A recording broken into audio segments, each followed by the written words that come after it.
Sjáu þið glæruna mína? Þetta flott. Ok, flott mörg ykkar þekkja eflaust til Tæknidrónasjóðs. Hann búinn að vera til síðan frá 2004 og við bjóðum upp á ýmsa styrktarflokka fyrir aðila sem eru svona á mismunandi stað í nýsköpunarkeðjunni, má segja. Og einn af þeim flokkum sem við buðum upp á frá árinu 2016 eru hagnýta rannsóknarverkefni. Og við lítum á þetta sem ákaflega mikilvægan flokk og við opnuðum fyrir umsóknir núna í desember og það í raun og veru fyrsti umsóknarfresturinn okkar í þessum flokki á þessu ári.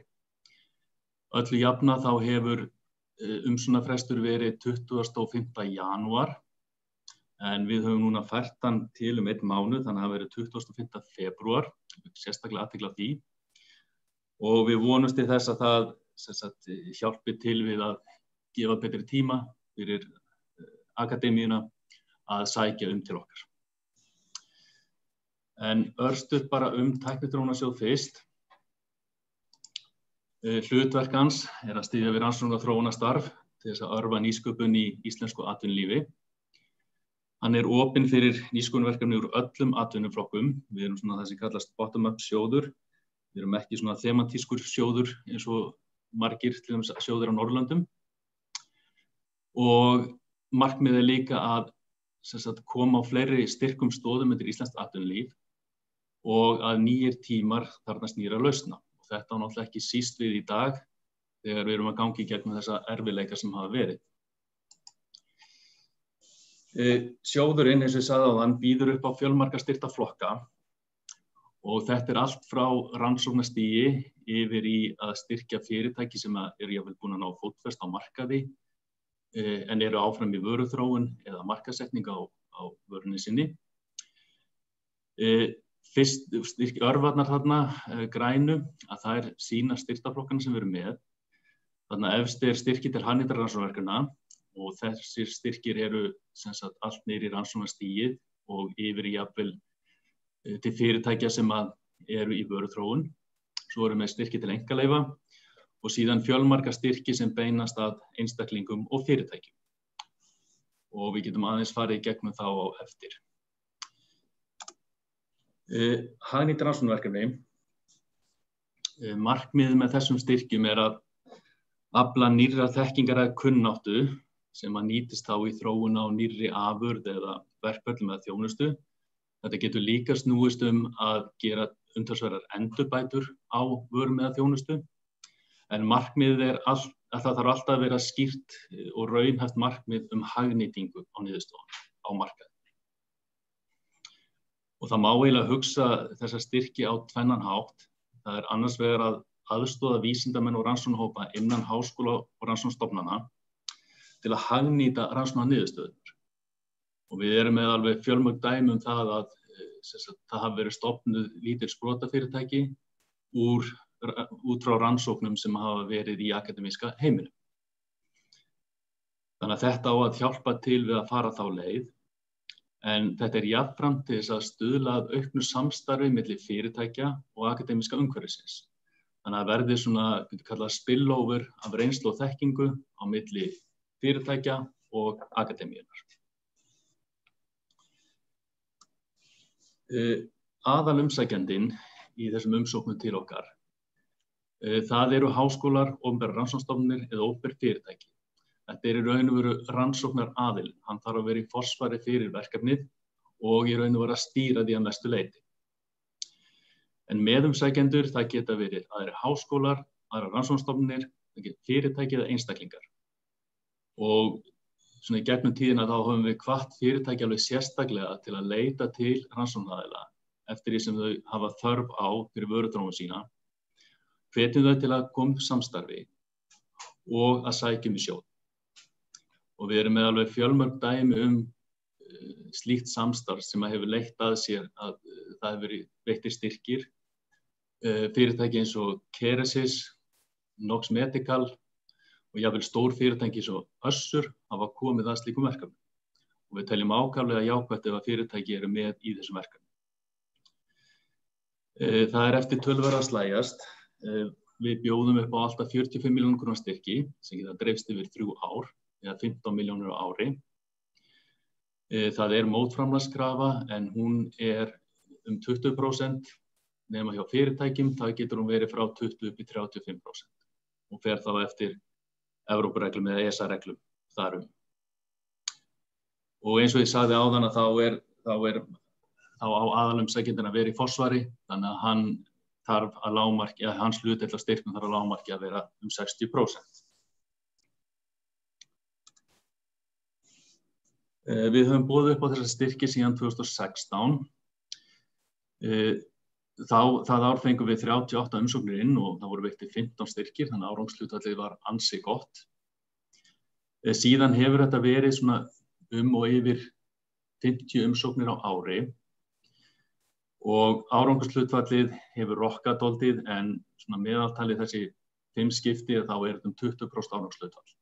Við höfum fengið 241 umsókn og veitt 48 styrki. Og við sjáum að umsóknarfjöldinn til okkar, að hann hefur farið lækkandi undanfarin ár. Og þess vegna viljum við vekja athygli ykkar á því að þessi styrkur til og hann hefur reynst mörgum mjög vel og við hvetjum ykkur bara eindregið til að sækja. Því við teljum þetta vera ákaflega mikilvægan styrktaflokk í flórun okkar. Annar styrkur sem við erum með, sem mikilvægt að vekja athygli á, að það eru einkaleyfisstyrkir. Hann í raun og veru opinn öllum, það getur verið háskólar, rannsóknastofnanir, fyrirtæki, einstaklingar sem geta sótt þetta til okkar. Og við vitum að sumir háskólar hafa verið duglegir að sækja til okkar, meðan aðrir hafa ekki verið það. Við veitum í raun og veru styrki fyrir 2 fyrstu skrefin. Það annars vegar fyrir forgangsréttarumsókn og svo fyrir umsókn í alþjóðlegt ferli. Og samtals að þá getur þetta verið 1,5 milljón eða þá að við borgum ca. 50% af kostnaði. Og svona öllu jafna þá kostnaðurinn við þetta ferli, forgangsréttar og alþjóðlegt ferli, þetta svona milli 2 og 3 milljónir. En þarna hægt að sækja töluvert mótframlag fyrir þá styrki. Þannig að endilega hafið þessa styrki í huga við ykkar vinnu. Svo bara almenn praktísk atriði. Það sótt náttúrulega í gegnum umsóknarvefinn okkar. Ég ráðlegg ykkur eindregið að byrja að skoða umsóknina strax. Þetta eru umfangsmiklar umsóknir. Áttið ykkur á því hvað þið þurfið að skila. Lesið reglurnar mjög vel og passið upp á allar formkröfur. Það alltaf grátlegt þegar búið að standa í miklum skrifum og enda síðan á því að vera hent út vegna þess að það einhverjum formkröfum sem standast ekki. Og þessar formkröfur eru aftast í reglunum okkar. Þannig að vandið ykkur sérstaklega við þetta. Frestirnir, eins og ég sagði áðan, hagnýtt rannsóknarverkefni eru 25. febrúar. Svo það fyrirtækjastyrkirnir. Þeir eru fyrir mismunandi stig í þróuninni. Fræ og sproti eru fyrir verkefni sem eru mjög snemma í ferlinu og eru fyrir einstaklinga og ung fyrirtæki. Og þarna hafa sum fyrirtæki til dæmis úr rannsóknarumhverfinu sem hafa stofnað upp úr því sótt styrk. Svona í kjölfarið á rannsóknarvinnunni. Síðan vöxtur og sprettur sem eru þá fyrir verkefni sem eru lengra komin.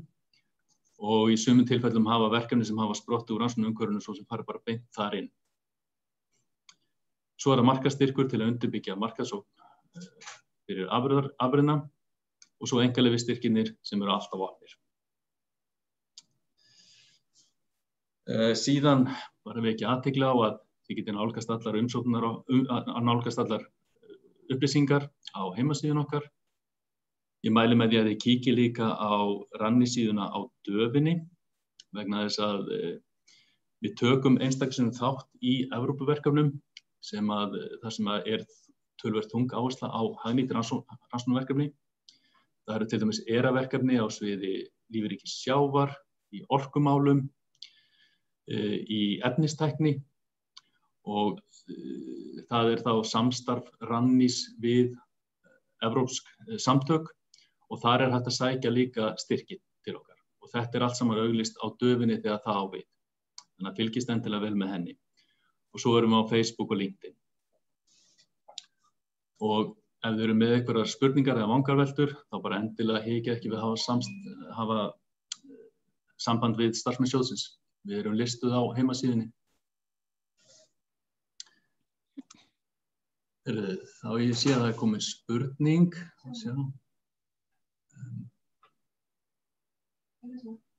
Já, ég skal lesa hana hérna. Spurningin árið 2016 fengu 15 verkefni styrk en einungis 4 árið 2019 og 6 árið 2020. Hver skýringin á því og af hverju fjöldi styrkja hefur lækkað svona mikið? Það í raun og veru má segja að það eru lítil fjárráð hjá sjóðnum. Það hefur orðið gríðarleg aukning á umsóknum til okkar. Það var bara í raun og veru algjör sprenging, að vísu ekki í hagnýtum rannsóknarverkefnum. En sko 15 árið 2016 að það var óvenju hátt hlutfall. Þetta almennt ekki svona hátt. En ef maður horfir til svo sem árangurshlutfalls yfir tímabilið þá það 20%. Við getum tekið til dæmis í síðustu úthlutun í sprota, þá var árangurshlutfallið 6%. Og þetta í sjálfu sér dálítið breytilegt eftir tímabilum, hvað stjórnin ákveður að setja mikið í hvern flokk fyrir sig. Ég vona að þetta hafi svarað spurningunni. Fleiri spurningar?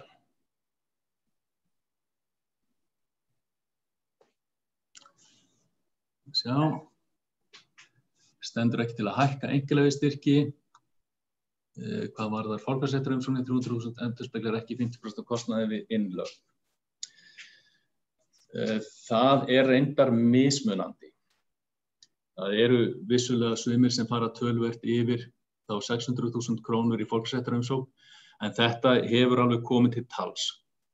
Og stjórn Tækniþróunarsjóðs enn í stefnumótun og svo sem það áætlað að töluvert mikla breytingar verði næsta haust hugsanlega á kerfinu hjá okkur og þá þetta einn af þeim punktum sem verður örugglega veltu, hvort það eigi að hækka þessu upphæð. Fleiri spurningar?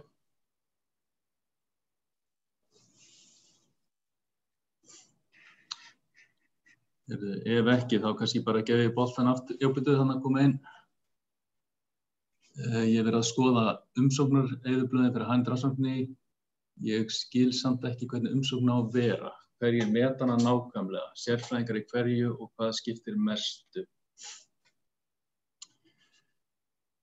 Já, sko, við erum með fagráð af sérfræðingum úr ólíkum áttum sem að fara yfir umsóknina. Það alltaf að minnsta kosti 3 lesarar sem fara yfir hverja umsókn hjá okkur. Og síðan haldinn fundur þar sem að umsóknar eru ræddar. Við birtum lista yfir fagráðsmenn á heimasíðun okkar, þar sem hægt að sjá hverju fara yfir. Það við erum ekki komið með lista fyrir næstu törn í raun og veru, en það mun detta inn fljótlega. Og við erum ekki, svo bætist inn við, þetta alþjóðlegir sérfræðingar? Þetta ekki alþjóðlegir sérfræðingar. Við höfum ekki farið þá leið að senda þessar umsóknir erlendis, heldur þær metnar af innlendum aðilum.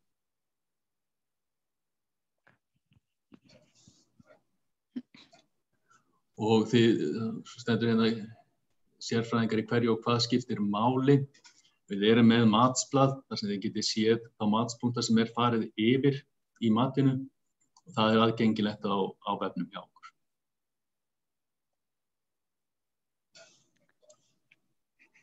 Sjá, þetta einhverju fleiri punktar.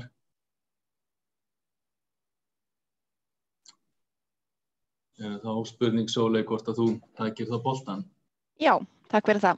Þá ætlum við að hætta að deila skjánum.